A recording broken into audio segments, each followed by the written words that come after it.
The night I proposed to Isabella, she neither rejected me nor accepted me. Instead, she asked me to give her some time. She told me honestly, I don't want to have any regrets in my life. Before accepting your confession, I want to confess to the men I've secretly loved for years. I want to experience a love without regrets. Hearing that, my mind went blank for a moment. Am I some kind of fool? I'm not here to collect someone else's leftovers.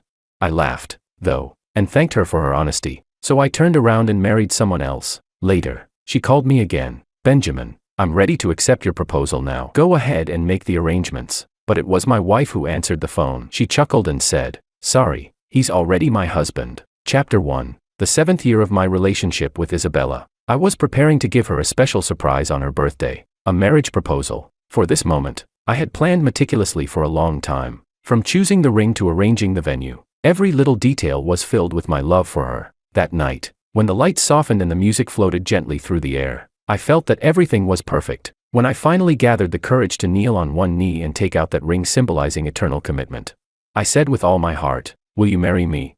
The people around us were moved by the romance of the moment and began to cheer in unison. Say yes, say yes. For a moment, I thought this would be one of the most beautiful moments of my life. However, things didn't go as expected. Faced with my proposal, Isabella hesitated. Her eyes were filled with complicated emotions. Benjamin, could you give me some time? I don't want my life to have any regrets. Then she added, before marrying you, I want to confess to another man. I just want to experience at least once what it feels like to have a love without regrets. When I heard that, it felt like someone had struck me in the chest. I was completely stunned. When that's over, I'll say yes to you without hesitation. She continued, but those words had already lost all meaning to me. The air around us froze. The once lively private room turned silent in an instant, leaving only awkwardness and confusion. I was completely dazed. I never expected the night to end like that. Chapter 2. Seeing the look on my face, Isabella hurried to explain. Benjamin, please believe me, I really do like you, and I know you'll make a great husband someday. But, her voice trembled as she spoke, I just don't want to leave any regrets for myself. Since you know my feelings for you are sincere, shouldn't you understand how I feel?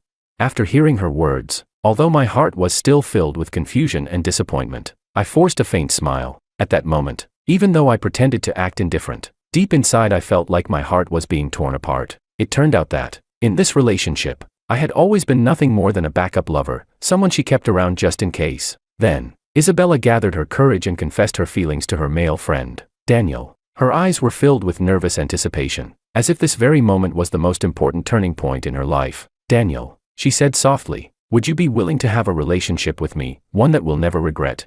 Although her voice trembled, her tone was firm and resolute. Her words carried a deep longing, a desperate hope that Daniel would respond to her feelings. Daniel looked at Isabella tenderly at first, a flicker of surprise flashing in his eyes, then that surprise quickly turned into smug satisfaction. He turned his head and looked straight at me, his gaze full of provocation, as if he were proudly showing off his victory. Then, right in front of me, Daniel answered Isabella with a devoted expression. I'm willing, Isabella.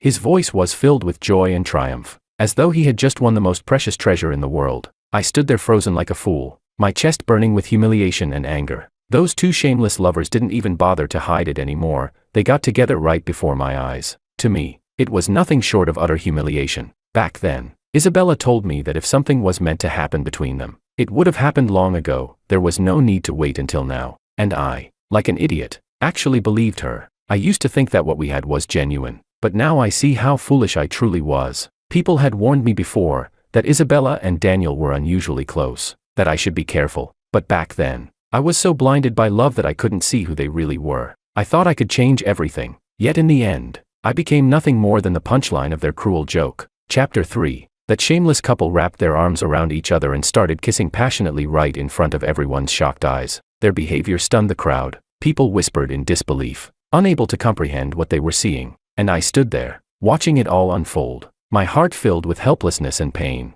Daniel glanced at me from the corner of his eye, as if mocking my weakness and powerlessness. There was a gleam of triumph in his eyes, a look that said he had won. Rage clouded my mind, boiling inside me with nowhere to go. Before I knew it, I lunged forward and landed a solid punch right on Daniel's face. He fell instantly, and I pinned him to the ground, hitting him again and again. The fury inside me erupted like a volcano, uncontrollable, consuming every bit of reason I had left. It was only then that the onlookers snapped out of their shock and rushed in to pull us apart. They tried to stop me, their voices overlapping, desperate to calm the chaos. Isabella immediately rushed to Daniel's side, shielding him behind her as she glared at me with accusation in her eyes. "Benjamin, what right do you have to hit Daniel? What has he ever done to you?" Her voice was sharp with anger and disappointment, her expression full of disgust and contempt. "Apologize to him right now," she snapped coldly, "or I'll never forgive you." I let out a bitter laugh, a laugh dripping with irony and self-mockery. Suddenly, my chest tightened, as if an invisible hand had gripped my heart and squeezed it so hard I could barely breathe. The scene before me was like a sharp blade, mercilessly slicing apart the last illusion I had about love. The woman I had cherished, protected, and treated like a treasure was now passionately kissing another man right before my eyes. Her lips, the very same lips I had kissed countless times, were now pressed against someone else's. At that moment, my heart shattered like porcelain falling from a great height, breaking into countless sharp fragments. Each shard pierced deeper into me, stabbing my chest until I could hardly breathe. You too," I stammered, trying to force out some words, but my throat tightened painfully, as if something had lodged inside, and no sound came out. Chapter 04. She turned to me without a hint of remorse, her gaze even defiant. "I just want to have another relationship before marrying you." Those words struck me like lightning on a clear day. My ears buzzed from the impact. I stood frozen, unable to believe she had actually said that. "Besides, what law says I can only love one person?" she continued, with an offensively casual tone. Hearing that, the anger inside me could no longer be contained, but I knew that if I let my rage take over, it would only make her feel even more satisfied. So I repressed my fury and said calmly, "Let's end this. If you choose her, then stay with her. I wish you both the best." My friends, seeing this, quickly came over to defend me. "Isabella, how can you be so despicable? Benjamin has been so good to you. How could you do this to him? Aren't you ashamed of what you're doing?"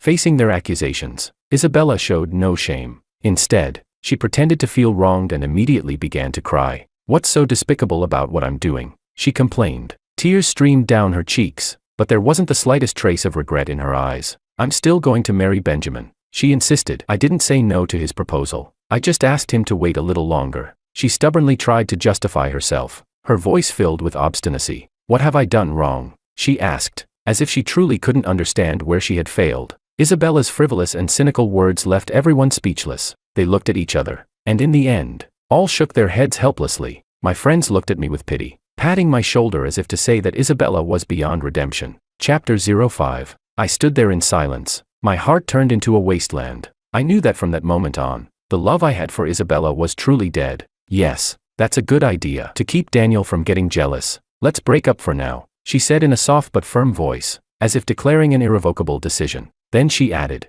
in a tone both playful and commanding, "But promise me you'll wait for me, okay? Don't get involved with anyone else." I laughed out of pure rage at Isabella's logic. Where did she get such confidence in herself? Did she really think I was her puppet, someone she could control at will? I wanted to open her head to see if there was anything inside besides shit. That thought even startled me, but the fury had stripped me of reason. I thought whatever came to mind. That was Isabella, acting on impulse without caring about the consequences. Without looking back, I walked out of the private room with a shattered heart. 7 years of relationship ended with brutal ease. Just as I was leaving, Daniel, who had remained silent, merely observing, spoke in a deep, calm voice. "Isabella, aren't you worried that someone might take him away from you along the way?" he asked. "After all, a man like him doesn't come around every day, and if it happens, no need to worry," she replied confidently. "He loves me so much that when I snap my fingers, he'll come like a dog, kneel down, and beg me to marry him. Don't worry." Hearing that, I couldn't help but laugh bitterly inside. I finally understood that to her, I was nothing more than a simp, a pagafantas, a disposable plan B she could use and discard whenever it suited her. "Yeah, of course," said Daniel. "A simp like him will end up exactly like that." Chapter 06. Daniel chimed in, and their conversation made me feel sick to my stomach. "Enough about that, what should we do next?" Daniel changed the topic. Isabella replied shyly, "What do you mean? What should we do? Of course, what boyfriends and girlfriends do together." That night, for the first time in my life, I got drunk, completely drunk, but alcohol couldn't numb the pain in my heart. Instead, it made me even more painfully aware of my own misery. Saying I wasn't sad or heartbroken would be a lie. After all, 7 years of love between us had just ended for no apparent reason, and it ended completely. My heart felt as if it had been torn apart, unbearably painful. The next afternoon, a little after 3, sunlight streamed through the gaps in the curtains and fell across my face. I slowly opened my eyes, waking up on the couch at my friend Romeo's place. I rubbed my bleary eyes, trying to shake off the fog of the hangover. Romeo was still lying on the other couch, sprawled out and snoring loudly. As if everything that happened last night had been nothing more than an insignificant dream to him. I gently shook my head, a bitter feeling rising in my chest. I sat up, patted my dizzy head, and tried to clear my mind. Instantly, those unpleasant memories flooded back like a tidal wave. I had failed my proposal, and my girlfriend, Isabella, had run off with another man. You must think that's ridiculous, and yes, it truly is. 7 years of love and devotion, and in the end, I had nothing left but heartbreak and disappointment. I stared blankly for more than 10 minutes, feeling an unbearable thirst. Then I opened the fridge and grabbed a bottle of water. Gulping it down, the cold water slid down my throat, but it couldn't calm the storm inside me. Chapter 07. At that moment, Romeo woke up too. He rubbed his eyes and glanced at the water bottle in my hand, as if he wanted to say something, but in the end, he just sighed and stayed silent. I knew he was also feeling sad and helpless for me. By the time I left Romeo's place and got back home, it was already past 7 in the evening. The house was empty, so quiet that I could hear my own breathing. Everything inside looked exactly the same as before. Not a thing out of place. I knew Isabella hadn't come home last night. A wave of crushing emptiness washed over me, almost suffocating. If everything had gone as planned, this would have been our happy little home, mine and Isabella's. But now, everything had changed. The person who once promised to spend the rest of her life with me had vanished from my world. I let out a hollow laugh and went back to the bedroom to sleep some more. After all the alcohol from last night, I still didn't feel quite right. The first day, the second day, the third day, time passed day by day. It was as if Isabella had disappeared completely from my world, and gradually, I began to move on from that failed relationship. I threw away everything that belonged to Isabella, and I changed the door code. 2. This apartment was supposed to be our marital home. But now that I no longer intended to marry her, she had no right to enter anymore. To be honest, in those first few days after breaking up with Isabella, whenever night fell and everything went quiet, I still couldn't help but think of her, of all those beautiful moments we once shared. Chapter 08. That weekend. Sunlight lazily spilled across the curtains. I was curled up on the couch, immersed in an adventure in the virtual world. The rhythmic tapping of the keyboard and the stirring music in my headphones formed the only melody in my small, private universe. But that peace was suddenly shattered by a rapid, insistent knocking at the door. "Who is it?" I shouted impatiently, my fingers still glued to the keyboard, trying to cling to what little focus I had left in the game. "Benjamin, open the door. I know you're in there." The voice outside was all too familiar and infuriating. It was Isabella. Half a month ago, she had vanished like the wind, no warning, no message, no explanation. And now, she had reappeared, acting as if nothing had happened, as if everything were perfectly normal. I wanted to ignore her, but the relentless knocking was clearly designed to test my patience. I could no longer concentrate on the game. A wave of irritation surged through me. With a heavy sigh, I finally stood up and went to open the door. The moment it swung open, there she was, Isabella, standing beside Daniel. At their feet lay a pile of luggage, big and small. Clearly, they hadn't come empty-handed. "What do you want, Isabella?" I snapped. Hearing me call her by her full name, she froze for a moment, a flicker of surprise flashing in her eyes. But she quickly regained her usual composure, that infuriating look that said she still had everything under control. Instead of explaining, she began to question me. "Why did you change the password to the house? What? Are you hiding another woman in there?" Her accusation filled me with both anger and disbelief. She was always like this, never admitting fault, always shifting the blame to someone else. Chapter 09. This is my house. What's wrong with changing the password? I shot back. Even if I did bring another woman home, what's it to you? Get it straight, we already broke up. Isabella had the nerve to smirk, the corners of her lips curling into a half-mocking smile. "So what if we broke up? This is still my home. I want to live here." Her tone was dripping with entitlement, as if she truly believed it was her right. "Isabella, what right do you have to live here?" I couldn't help raising my voice. "Did you pay rent? Did you help buy this place? What makes you think you still belong here?" "Stop it, Benjamin." Her voice suddenly softened, carrying that same pitiful tone she always used. "I know you're just jealous, angry that I didn't say yes to your proposal that night. I already explained it to you. What more do you want? Don't make me really hate you. If you do, even if you beg me later, I won't take you back." I gave a bitter laugh. So that was her logic again. It was always someone else's fault. She was always the victim. "Yeah, Benjamin," Daniel chimed in smugly. "Isabella and I are just dating. That's all. She'll still end up with you in the end. You're such a man, and yet you can't even handle your woman liking another guy. How petty can you be?" His words dripped with disdain and mockery. In his eyes was a glint of provocation, as if saying, "See, you'll never beat me." I tried my best to stay calm. But the fury boiling inside me was like a volcano about to erupt. Get out. Don't make me hit you, because this time, no one's going to stop me. My voice was cold as steel, my gaze sharp enough to cut. Daniel's smug grin froze instantly. He avoided my eyes. And for the first time, I saw a flicker of fear and embarrassment cross his face. He knew he had truly pushed me too far. Chapter 10. Benjamin. I'm warning you, show some respect to Daniel. He's my boyfriend now. You'd better apologize to both of us right away. Isabella stood beside Daniel, her voice shrill and cutting. Her eyes gleamed with arrogance and pride, as if she had already won some invisible battle. Then take your dog of a boyfriend and get out of my house. Don't ever show up in front of me again. I shot back coldly, without the slightest trace of hesitation. My tone was icy, firm, utterly unyielding. Isabella grew even more aggressive. Benjamin, are you deaf? I said. Get on your knees and apologize to me and Daniel. Her voice rose higher and higher, sharp enough to pierce the air. That was it. I exploded. Apologize your damn ass. Get the hell out before I call the police and report you for trespassing. My roar thundered through the room, shaking the walls with sheer fury. Isabella's face flushed crimson, her eyes blazing with anger. I'm telling you, with the way you're acting today, you'll never measure up to my Daniel. She spat the words with venom, then added mockingly. Daniel even thought about bringing you a gift during our trip. Can you believe that? Her tone was full of scorn. You don't even deserve Daniel's gift. Just wait, you'll regret this someday. You'll pay for what you did today. Isabella glared at me one last time, threw out those vicious words, and stormed off. Her figure disappeared beyond the door, leaving behind an eerie silence. I couldn't help but wonder how she could be so sure that I would ever regret this. Maybe she still thought I had feelings for her. How laughable. I wasn't the same person I used to be. The old me might have been wounded by her words, but not anymore. Daniel clearly hadn't expected me to lose my temper like that. Carrying all those bags, he scurried after Isabella like a frightened puppy, his steps clumsy and awkward. Watching his pathetic retreat, I felt an odd, unexpected sense of satisfaction. So, Isabella had been off traveling with Daniel for the past half-month. For the sake of this so-called no-regrets love affair, she'd even blocked me on WeChat and deleted my number. That's why I hadn't known where she'd gone. It wasn't until a friend told me later that I finally understood. They had already started their new life together. Chapter 11. Downstairs in the complex, the night was ink-dark and the streetlights cast a dim, yellow glow as Isabella stormed off.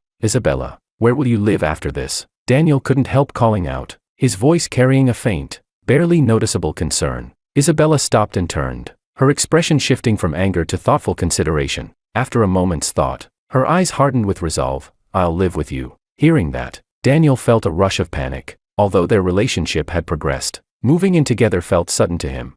Is that okay? What if Benjamin finds out? Daniel hesitated. Isabella smiled slightly, her tone lightly teasing. Daniel, we're boyfriend and girlfriend now. What's wrong with living together? It's only natural. Do you dislike me or something? Daniel hurriedly shook his head, an awkward smile on his face. How could I dislike you? I'd be thrilled. But didn't you two say you were breaking up temporarily? Daniel probed. Isabella's gaze softened a little. She replied quietly, yes, we're only temporarily broken up. He's only fit to be a husband, not a boyfriend. She said with a trace of mockery. If you want romance, you should pick someone like you. Isabella looked at Daniel with a gentle light in her eyes. Daniel nodded in agreement, a warm feeling welling up inside him. Right. Benjamin's all work and no fun. He's got no sense of romance at all. Daniel then grinned mischievously. So how long do we plan to date? Isabella thought for a moment and answered, we'll see how it goes. Just thinking about how he treated you earlier makes me so mad. I want to punish him properly. Chapter 12. A month had passed since Isabella and I broke up, yet my feelings were still tangled and uneasy. That night, I was at home, aimlessly scrolling through my phone when I suddenly got a call from Romeo. Hey, Benjamin, there's a class reunion tomorrow night. You coming? Romeo's voice came through the phone, full of excitement. I thought about it for a second. Since I didn't have any plans for the night anyway, I decided to say yes. I hadn't attended any class reunions these past few years, mainly because Isabella used to say that my evenings should belong to her alone. She'd say, if we're being honest, a class reunion is just an old lovers meetup in disguise. So, Isabella had strictly forbidden me from going. At the time, I thought it was just because she cared about me. She was afraid I'd get flirted with by someone else. So I obediently listened to her. The next night, not long after Romeo and I arrived, Jennifer showed up. Her arrival immediately drew the attention of several male classmates. They hurried over to greet her. Jennifer, long time no see. What made you decide to come to this year's reunion all of a sudden? One of the guys teased. Could it be because of someone? Jennifer chuckled softly. Oh, it's just been a while since I've seen everyone. I finally had some free time this year, so I thought I'd come by. Just then, a few female classmates rushed over to pull Jennifer to their side and save her from the teasing. Ugh, you guys are disgusting. What's going on in those dirty minds of yours all day long? Yeah, get lost. Shoo. I had to admit, Jennifer was still as popular as ever. She wasn't what you'd call stunning, but she had the kind of beauty that grew on you. Her personality was also great, easygoing and considerate. She could get along with anyone and always knew where the line was. There was an inexplicable charm about her that drew both guys and girls alike. Romeo nudged me with his elbow, smirking mischievously. You think she came because of you? I looked at Jennifer chatting and laughing in the crowd and smiled. No way, Romeo, with a serious yet regretful look, said. You really don't know, do you? Back in college, she had a crush on you. We all knew it, except you, you clueless fool. Hearing that, I couldn't help but feel surprised. Thinking back to our college days, there were indeed little signs that Jennifer might have liked me. We often went to classes together, ate together, did homework together, but I'd never thought about it that way. I'd always assumed we were just friends. Chapter 13. When I heard Romeo mention Isabella's name, I felt as if I had swallowed a fly. Disgust rose up from the pit of my stomach. Don't say that disgusting name, I said with a frown, my tone dripping with irritation. At this point, I no longer felt anything for Isabella. All that was left was revulsion. What used to be sweet memories had now turned into a thorn in my heart. Every time I thought of her, I felt sick. Romeo didn't seem to care about my shift in mood. He just dragged me forward to say hello. Jennifer, gorgeous as ever, where have you been making all that money lately? Care to share some of that luck with your little brother here? His tone was full of teasing humor. Jennifer laughed playfully. Oh, Romeo the rich young master, don't mock me. I was hoping you'd be the one to show me how to get rich. Her playful words made everyone around chuckle. Then she turned to me, smiling softly, her eyes gentle. Long time no see. Benjamin, how have you been lately? Faced with her question, I felt a bit awkward. I scratched my head unconsciously. I've been okay. It was a simple answer, but it was the truest thing I could say. Ever since breaking up with Isabella, my world had lost its color. Every day had been dull and lifeless. Romeo, of course, wasn't going to let that topic go. Just okay, come on. This guy got rejected when he tried to propose not long ago. Jennifer caught onto the teasing and added with a grin. Seems like your taste in women isn't that great, Benjamin. How about you try proposing to me instead? Chapter 14. As soon as she said that, the air around us shifted. There was a strange, indescribable tension in the room. I knew she was just joking, the kind of banter friends throw around, but it still hurt a little inside. After all, being rejected wasn't exactly something I was proud of. Luckily, everyone here were old friends, people I used to be really close with, and tonight's gathering was just among us. Those I wasn't that close to, like Isabella, weren't here. Thinking about that gave me a small sense of relief. Oh, looks like our beautiful Jennifer is making the first move. Romeo was the first to start the teasing again, and the private room instantly erupted in laughter and cheers. His words sparked a wave of playful excitement, and the atmosphere turned lively. Meanwhile, my face flushed red all the way to my ears. Having just learned that Jennifer once had a crush on me, this sudden confession caught me completely off guard. I stammered, unable to form a full sentence, my heart swirling with mixed emotions. Mostly, I was unsure, was I really ready to step into another relationship again? Sensing my discomfort, Jennifer playfully hit Romeo on the arm to shift the attention away. Will you stop talking nonsense already? Her movements were light and natural, giving everyone an easy way out of the awkward moment. Thanks to her, the tense atmosphere slowly melted away. Chapter 15. When the reunion finally ended, the sky had already grown dark, and the city lights were beginning to fade into the distance. Romeo and the others, almost as if they had rehearsed this moment countless times, shared a knowing, mischievous smile before gently nudging Jennifer toward me. Benjamin, you and Jennifer live in the same direction. You should give her a ride home. Romeo's voice echoed in my ears, distant yet clear, as though coming from far away. A moment later, they all scattered like the wind, leaving Jennifer and me standing beneath a dim streetlight. Our shadows stretched long on the pavement, weaving together. On the drive back, soft music filled the car. We chatted aimlessly about the weather, work, and the moments we'd missed over the years. Every word was cautious, careful, as if we were both afraid to brush against the tender parts of our hearts. But that calm didn't last long. Jennifer suddenly turned toward me, her eyes shining with a seriousness I had never seen before. The thing I said during Truth or Dare, have you thought about it? Her voice was quiet, but it hit like a pebble dropped into a still lake, sending ripples across my heart. I tried to sound casual, though my chest was pounding. You said a lot tonight, I'm not sure which part you're talking about.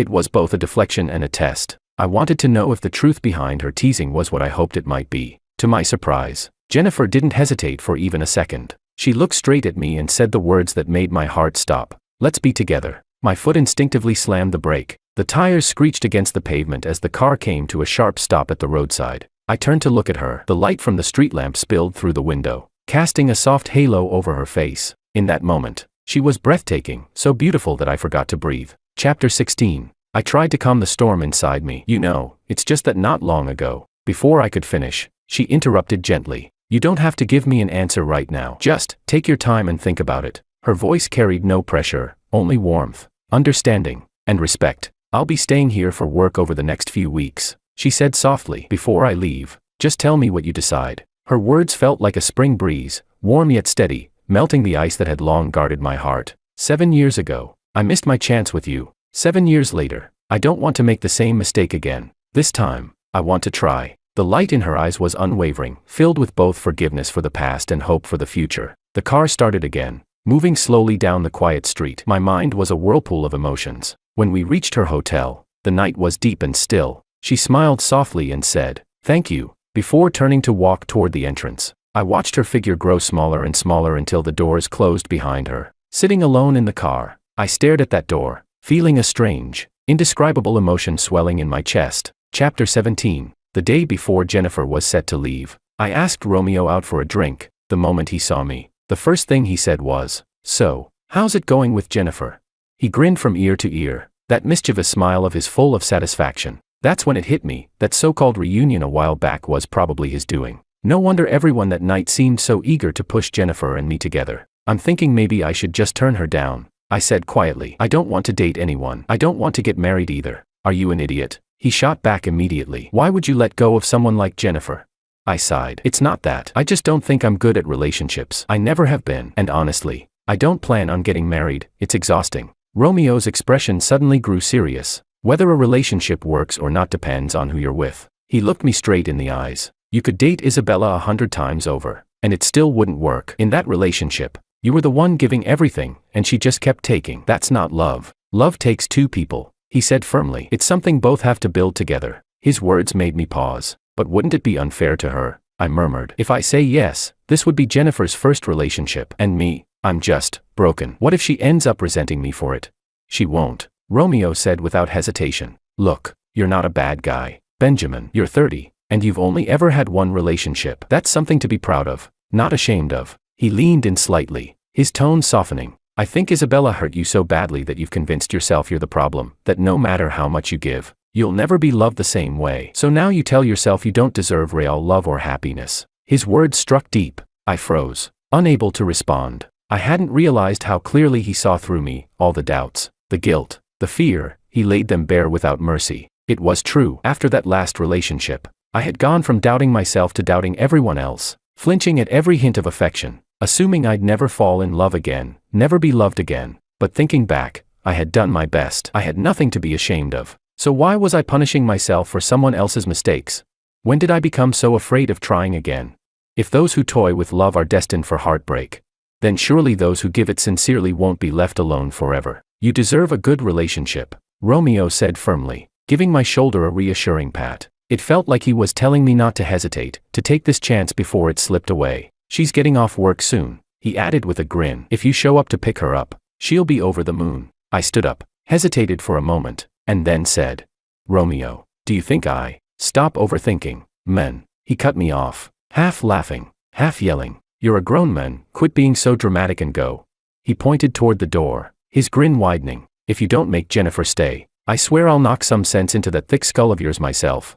Chapter 18. I slowly pulled my car into a parking spot beneath Jennifer's office building, my heart beating faster with every passing second. Through the windshield, I gazed at the familiar high-rise, a rush of excitement and anticipation welling up inside me, feelings I could hardly put into words. She was getting off work in 10 minutes. I tried to steady my breathing, forcing myself to calm down. The cold December wind slapped against my face mercilessly, as if testing both my patience and determination. I tightened my coat around me, doing my best to stay composed, not to let the biting chill shake my resolve. And then, I saw her, that familiar silhouette stepping out from the building entrance. Jennifer. She wore a light, flowing dress, a streak of warmth against the winter air, like sunlight breaking through the frost, melting away every trace of cold inside me. The moment she spotted me, a mischievous smile curved on her lips. "I'm leaving tomorrow," she said playfully. "Are you here to see me off, or to make me stay?"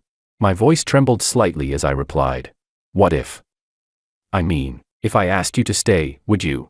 Jennifer blinked, a flicker of amusement lighting up her eyes. "Stay for what?" she teased softly. "If you don't make yourself clear, I might not have a reason to." Her words carried that same blend of teasing and subtle expectation, the kind that made my pulse race. I clenched my teeth, summoning all my courage, and looked straight into her eyes. "Stay and be my girlfriend," I said, my voice firm but full of emotion. "I like you, Jennifer." As soon as the words left my mouth, embarrassment hit me like a wave. I bit my lip and glanced away, afraid to see her reaction. Time seemed to freeze. The air between us grew thick and still, so quiet I could hear my own heartbeat echoing in my ears. It felt like a century passed in that single minute, and just when I thought I was about to face rejection again, Jennifer suddenly stepped forward and slipped into my arms. "It's freezing," she murmured sweetly. "Hold me tighter, my boyfriend." Then, in that soft, playful tone that only she could manage, she added, "I want hot pot. Can you take me to eat hot pot?" For a moment, I was stunned, then it hit me, and warmth surged through my chest. I wrapped my arms tightly around her, smiling from the heart. "Of course," I said softly. "Let's go. I'll take you to the best hot pot place in town." Chapter 19. The bar was dimly lit and the music low. Isabella and her close friend Miriam sat in a corner booth, two empty cocktail glasses in front of them. This was their regular spot, a familiar, slightly foreign little world they always came back to for gatherings. Isabella often dragged her girlfriends here to drink, and once she started, she never seemed to stop. Tonight was no different. She seemed intent on using alcohol to numb her nerves, to forget anything having to do with Benjamin. Miriam, however, looked troubled. She knew there were things that had to be said, but she feared they might hurt Isabella. "Isabella, did you know Benjamin already has a new girlfriend?" Miriam asked tentatively, her voice edged with hesitation. Isabella lifted her head. A flicker of confusion crossed her face, but she quickly regained composure. "I know. They won't last," she answered confidently, the tone carrying a kind of certainty. Miriam couldn't help but feel puzzled. She didn't understand why Isabella was so sure.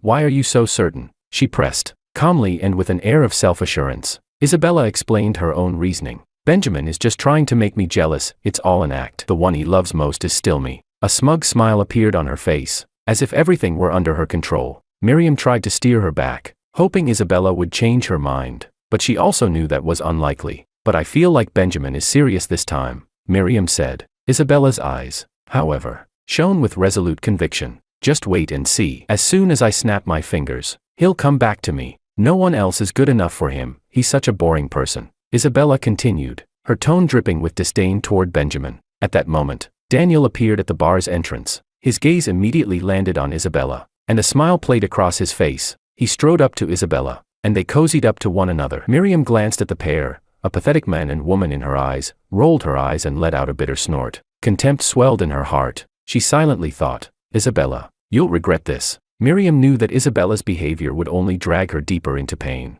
Chapter 20. Not long after, Isabella asked Miriam out again. This time, she had a favor to ask. After spending some time with Daniel, she had already grown tired of him. Aside from being somewhat handsome, Daniel had no redeeming qualities whatsoever. The worst part, he wasn't as wealthy as Benjamin. If Daniel had money, she wouldn't have minded breaking up with Benjamin for good and turning her little fling with Daniel into something real. But as things stood, Daniel's appeal had worn off fast. Even Isabella herself felt she might have gone too far this time. Yet she told herself it had only been a bit of fun, nothing serious. Once the thrill wore off, all that was left was boredom. The more she thought about it, the more she realized Benjamin was the better choice. He had money, a car, a house, decent looks, and a strong sense of responsibility, a perfect candidate for a husband. Every time she was with Daniel, Benjamin's image would flash through her mind. When she was still with Benjamin, she'd thought of him as nagging, always reminding her of things, always worrying about her. But every word he said was for her own good. Whenever she got drunk, no matter how late it was, all it took was one call and Benjamin would show up to take her home,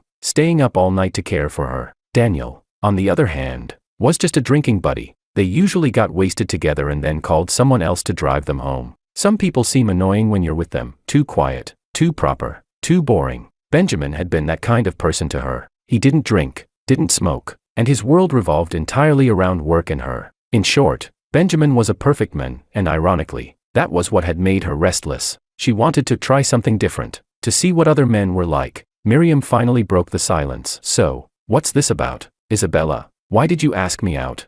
Isabella stirred her drink slowly before saying, "Can you tell Benjamin that I'm planning to break up with Daniel? Ask him to get ready." Miriam hesitated. She didn't want to get involved, not this time. But remembering how Isabella had once helped her in the past, she reluctantly agreed. "Fine," she said at last. "I'll help you this one last time, but you'd better be prepared." Her voice turned cold. "Benjamin isn't coming back this time." Chapter 21. When Isabella heard those words, her heart sank. She knew her choices might drive Benjamin away for good, but deep down, she also understood she couldn't keep living like this. Something had to change. Taking a deep breath, she said to Miriam, "I understand. Thank you for the reminder. I'll think about it carefully." Back home, Isabella lay in bed, tossing and turning as her thoughts ran wild. She replayed her memories with Benjamin, those sweet, gentle days that now felt so close yet so distant. She remembered how kind he had been, his patience, his warmth, his quiet devotion. After officially breaking up with Daniel, her heart was filled with mixed emotions,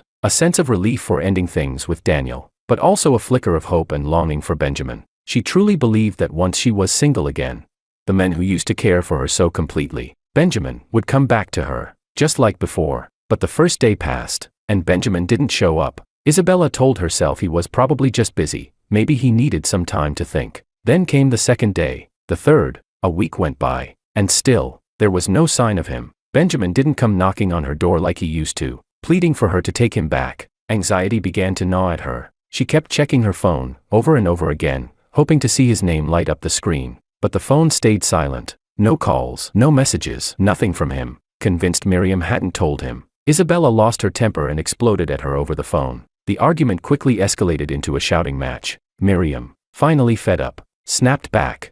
"You brought this on yourself. You had a good man and threw him away for a pretty face. Now you regret it. Too late."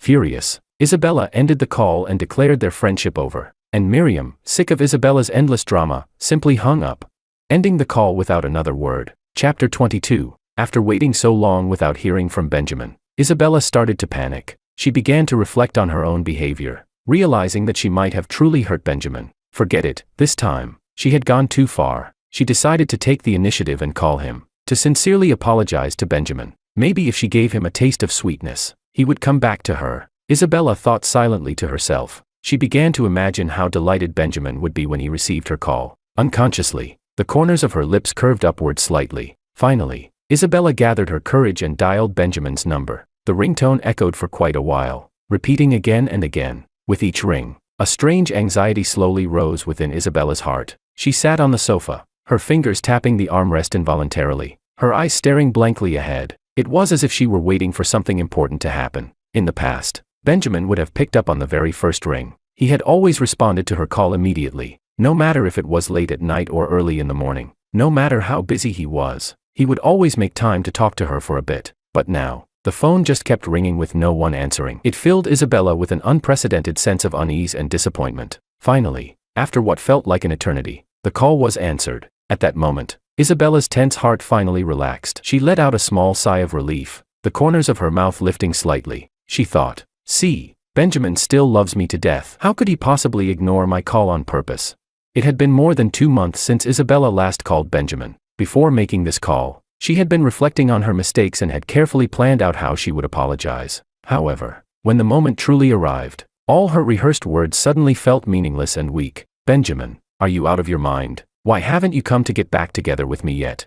As soon as the words left her mouth, Isabella realized her tone was too forceful, almost like a command. Chapter 23. "I'm ready to accept your proposal now. Hurry up and arrange it." She tried to soften her tone, hoping to express her willingness in a gentler way, perhaps to make up for her past mistakes. Just as Isabella was about to continue speaking, a woman's soft laugh suddenly interrupted her. The laugh was clear and pleasant, yet it poured over her remaining hope like a bucket of cold water. "Sorry, but he's already my husband." Jennifer spoke gently, her voice calm and composed. "I'm afraid he can't propose to you anymore, Isabella." At that moment, Isabella froze. Her hand trembled, nearly dropping the phone. "Jennifer?" That voice was not unfamiliar to her. "Jennifer?" She clenched the phone tightly, as if she could crush it in her grip, uncertainly uttering the name. "Miss Isabella, you're quite clever. One guess and you got it right." Jennifer's tone remained steady and calm, completely unshaken. "Where's Benjamin? Let him answer the phone," Isabella nearly shouted, her voice filled with anger and resentment. "He's in the shower right now,"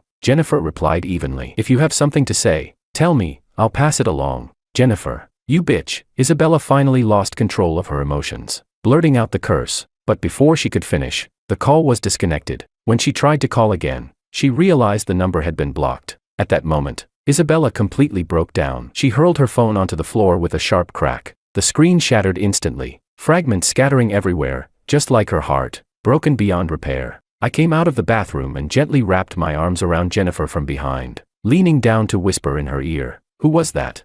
Jennifer turned to me with a smile and said, "Your ex-girlfriend. She wants you to propose to her." I frowned, puzzled, and asked, "Am I insane? Why would I ever want a trashy woman like that when I already have such a wonderful wife?"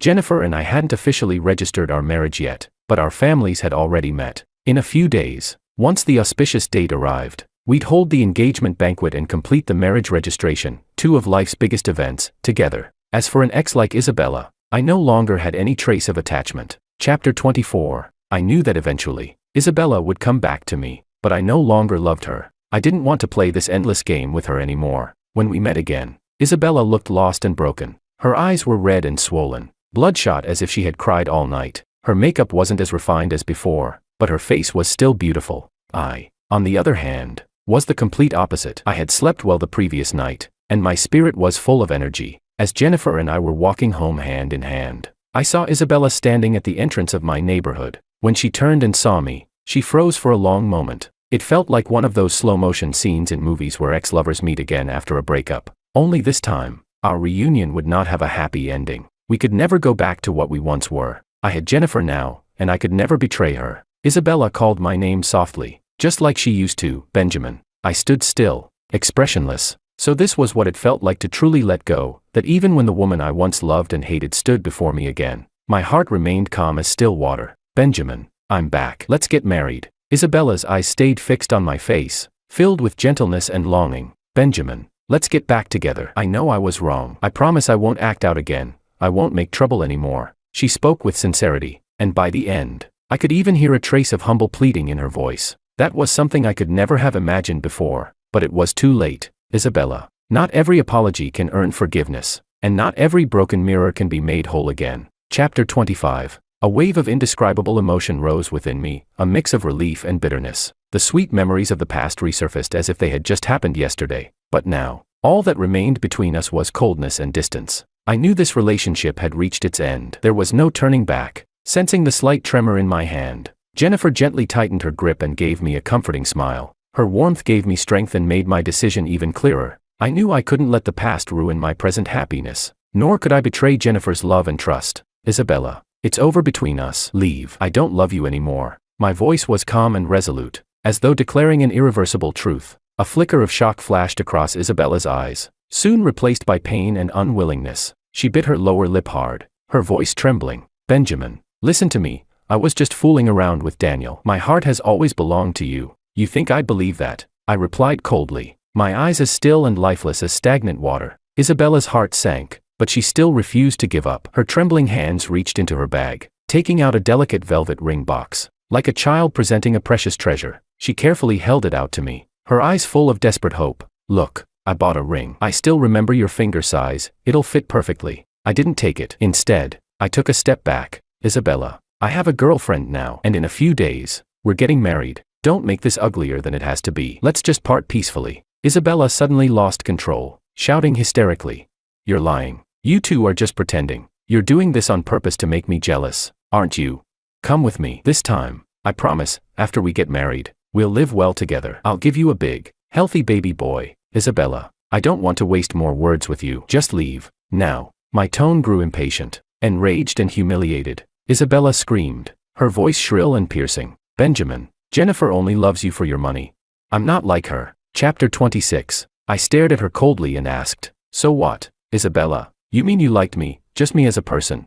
Isabella was rendered speechless, her face stiff and her heart filled with defeat. "Don't think every woman in the world is like you, vain, greedy, and obsessed with drama." My tone carried a biting sarcasm. A few curious onlookers began to gather around, stopping to watch the scene unfold, whispering among themselves, perhaps startled by the sudden authority in my voice. Isabella froze for a moment. It wasn't until I gently took Jennifer's hand and walked past her that Isabella finally turned around, her voice trembling with tears. Benjamin, can you at least tell me, why did you choose her?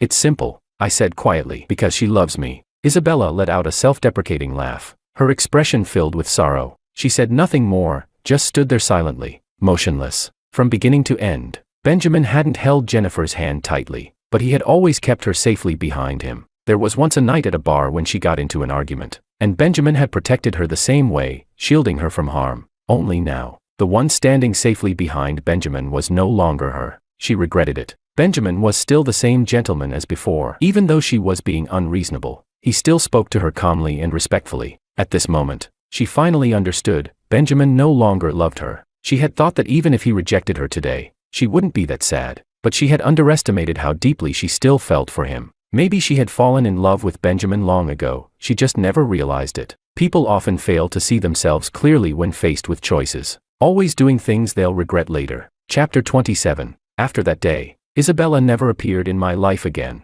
A month later, at my and Jennifer's wedding banquet, all our friends and family were present. After being together for a while, Jennifer had confessed that the class reunion that night was actually a setup, arranged specifically to bring the two of us together, and Romeo was the mastermind behind it. At the wedding, I also learned that Romeo had another identity. He was actually Jennifer's cousin. Now, Jennifer and I have been married for 7 years. We have a son and a daughter, and our family is happy. Romeo still occasionally teases me, using his elder's title. Hey, brother-in-law, call me cousin. Come on. How about I call you grandpa instead? Heh, sure thing. Grandson, you bastard. Cousin, your husband's hitting people again.